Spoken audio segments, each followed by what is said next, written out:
everyone, this is Nicola Spanlove from the Mental Illness in the Family blog, and today I want to talk a little bit more about plans for the holidays and taking into account loved ones with mental illnesses. So we've written a blog post about this and I've covered a few different points that I'm going to try and include in my own Christmas celebration this year, just to be extra mindful of my brother who has chronic mental health conditions.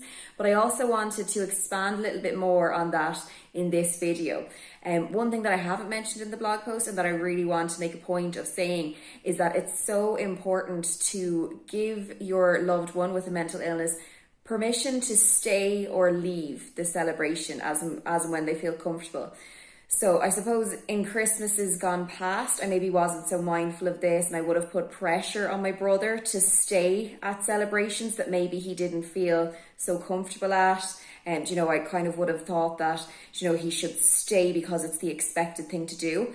But actually writing this blog this year has really highlighted to me that wasn't actually me being very mindful of my brother, and maybe caused me to question and reflect myself on why I felt that was an important thing to do. So this year I'm making a point of doing the opposite thing.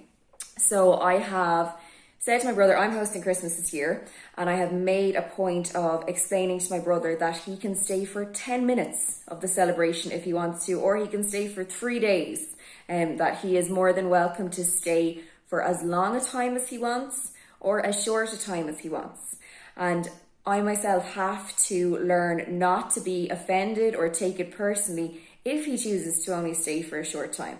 Because even with all the accommodations I've put in place for the day, he could still not feel comfortable. It could be something internal going on for him. It could be just being in a new environment, out of his usual routine. He could still want to leave the celebrations early, and that's absolutely fine. And I think it's so important to give permission for that to happen in advance. So I've made a very solid point of saying that to my brother this year. I'm really interested to know what kind of accommodations you are making for your loved ones with mental illness this Christmas. Leave a comment and we'll have a little chat about it. I'm Nicola Spanlove from the Mental Illness in the Family blog. Thank you so much for listening and very happy holidays, everybody.